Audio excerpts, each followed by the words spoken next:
Episode kali ini.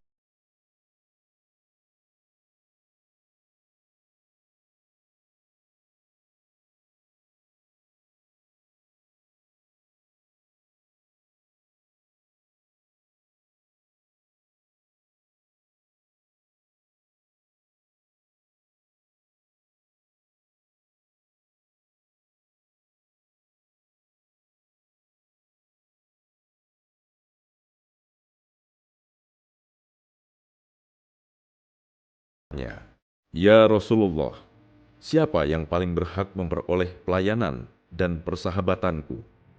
Nabi Shallallahu Alaihi Wasallam menjawab, ibumu, ibumu, ibumu, kemudian ayahmu, dan kemudian yang lebih dekat kepadamu, dan yang lebih dekat kepadamu.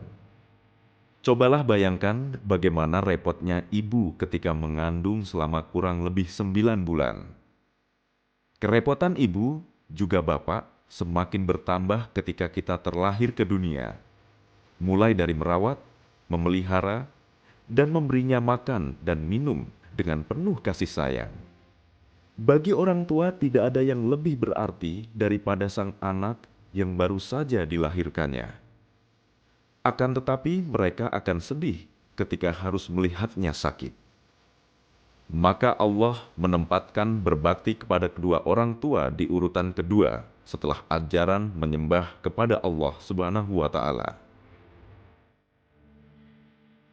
Dan rendahkanlah dirimu terhadap mereka berdua dengan penuh kesayangan dan ucapkanlah, wahai Tuhanku, kasihilah mereka keduanya, sebagaimana mereka berdua telah mendidik aku waktu kecil. Ada 3 kelompok yang disebut orang tua dalam ajaran Islam. Pertama, bapak ibu yang melahirkan, yaitu bapak ibu kandung. Kedua, bapak ibu yang mengawinkan, yaitu bapak ibu mertua. Ketiga, bapak ibu yang mengajarkan, yaitu bapak ibu guru. Ketiga kelompok inilah yang diwajibkan atas kita untuk menghormati dan berbuat baik kepadanya. Berkunjung dan bersilaturahim ke tempat orang tua bukan hanya saat lebaran saja. Menjenguk orang tua bukan hanya saat dalam keadaan sakit. Namun sebaliknya, ikatan silaturahim antara seseorang dengan orang tuanya tidak akan pernah bisa terputus, kecuali salah satu melakukannya, maka Allah memberikan tempat di neraka.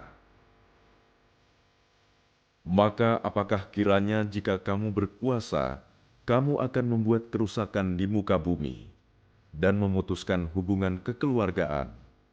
Mereka itulah orang-orang yang dilaknati Allah dan ditulikannya telinga mereka dan dibutakannya penglihatan mereka. Quran Surat Muhammad ayat 22 dan 23. Menghormati dan berbuat baik kepada orang tua dalam Islam bersifat mutlak tanpa menghiraukan perbedaan. Dalam rangka berbuat baik kepada kedua orang tua, Al-Quran mengajarkan agar kita berdoa untuknya. Maka barang siapa yang durhaka kepada kedua orang tua, Allah akan melaknatnya dan mengharamkan surga baginya. Selain ketiga golongan di atas, Islam juga mengajarkan kita untuk menghormati orang yang lebih tua dari kita. Orang yang lebih tua adalah orang yang lahir ke dunia lebih dulu daripada kita, baik yang masih hidup maupun yang sudah menghadapnya. Menghormati orang yang tua bukan hanya budaya, namun bagian dari akhlak mulia dan terpuji. Hal ini dilakukan dengan cara memuliakannya dan memperhatikan hak-haknya. Terlebih, bila di samping tua umurnya, juga lemah fisik, mental, dan status sosialnya. Menghormati orang yang lebih tua termasuk mengagungkan Allah. Orang tua tentunya telah melewati berbagai macam tahapan hidup di dunia ini, sehingga setumpuk pengalaman, ilmu, dan ibadah yang dimilikinya Ini berbeda dengan kebanyakan anak muda yang umumnya masih minim ilmunya, dangkal pengalamannya, dan sering memperturutkan hawa nafsunya. Cinta dan rahmat yang berasal dari Allah yang Maha Pemurah sebagian besar terwujud dalam bentuk perawatan dan pemeliharaan yang dilakukan orang tua terhadap anak-anak mereka. Masih ingatkah kisah tentang Malin Kundang? Kisah anak yang durhaka kepada ibunya dikutuk menjadi batu. Biar bagaimanapun, perkataan orang tua, terutama ibu, adalah doa. Dan sebaik-baiknya kita yang lebih muda harus selalu menghormati dan menyayangi yang lebih tua dari kita, terutama orang tua kita sendiri. Orang yang menghormati, memuliakan mereka, maka dia akan dihormati saat tuanya. Balasan setimpal dengan perbuatan. Seperti apa kamu berbuat, maka seperti itu pula kamu dibalas. Di Indonesia, sering kita dengar perintah untuk menghormati yang tua dan menyayangi yang muda. Sungguh manis terdengar. Tapi fakta menyatakan adanya kesenjangan antar generasi, khususnya dalam kasus Indonesia. Barang siapa tidak menyayangi anak kecil kami dan tidak mengenal hak orang tua kami, maka bukan termasuk golongan kami. Hadis riwayat Al-Bukhari. Rasulullah Shallallahu Alaihi Wasallam tidak pernah bicara kasar pada siapapun. Kata-katanya santun pada para kaisar, santun pula pada para budaknya. Tidak seharusnya kita bicara kasar pada anak-anak atau pada yang lebih muda. Islam tidak memandang rendah anak-anak. Mereka harus diajari tentang kehormatan. Mereka harus diajari untuk menghormati orang lain, dan mereka pun harus dipelihara kehormatannya seperti orang lain. Anak-anak tidak boleh dipermalukan di depan umum. Mereka tidak boleh dimaki-maki. Karena di kemudian hari mereka akan belajar memaki-maki dari orang tuanya. Bertakwalah kepada Allah, bersikaplah adil terhadap anak-anak kalian. Hadis riwayat Al-Bukhari. Ada pula orang tua yang suka membanding-bandingkan anaknya dengan anak orang lain. Dan anehnya, mereka justru suka merendahkan anaknya sendiri. Di kemudian hari, anak-anak itu tumbuh dengan harga diri yang rendah dan percaya diri yang sudah rusak berat. Salah siapa? Salahkanlah orang tuanya.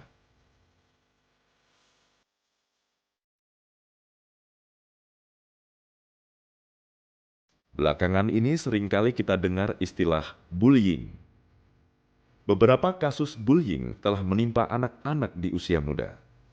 Bullying berasal dari kata bully, yaitu suatu kata yang mengacu pada pengertian adanya ancaman yang dilakukan seseorang terhadap orang lain. Bully dapat mempengaruhi korban secara psikis, merasa marah dan kesal dengan kejadian yang menimpa mereka. Namun mereka tak kuasa menyelesaikan, termasuk tidak berani untuk melaporkan pelaku pada orang dewasa karena takut dicap penakut, tukang ngadu, atau bahkan disalahkan. Mereka juga terkadang menutupi bekas bully secara fisik dari orang tua. Akan muncul di akhir zaman suatu kaum yang muda umurnya, para pemuda yang bodoh akal. Hadis riwayat Al-Bukhari. Bullying sendiri memiliki beberapa contoh yang sering terjadi di sekolah. Bullying fisik dilakukan oleh pelaku dengan cara menyerang langsung fisik si korban. Tak jarang meninggalkan luka atau bekas lainnya. Contohnya memalak, memukul, menjewer, menampar, dan lain sebagainya. Ada juga pelaku yang melakukan bully secara verbal. Jenis ini memang tidak melukai fisik, tapi tetap saja menyakiti hati. Misalnya mengejek nama orang tua, mencemooh, menyindir kelemahan mental orang, dan lain-lain. Bullying memang harus dihapuskan. Rasulullah Shallallahu Alaihi Wasallam mengajarkan kita untuk menyayangi orang yang lebih muda daripada kita. Lalu apa yang bisa dilakukan untuk mencegah bullying? Selalu bertindak tegas, terutama bagi guru di lingkungan sekolah.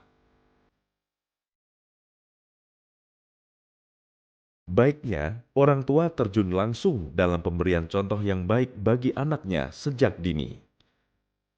Dan bila terjadi, orang tua harus mengajak anaknya bicara dan mencari solusi agar tidak lagi menjadi pelaku atau korban bullying. Sangatlah memalukan kalau yang tua bertindak dengan cara yang sama dengan yang muda. Kehormatan adalah hak mereka yang tua dan yang muda. Demikian juga kasih sayang yang harus ditebar pada mereka yang tua dan yang muda. Semuanya berhak memperoleh kehormatan dan kasih sayang. Inilah ajaran Islam. Indahnya silaturahmi.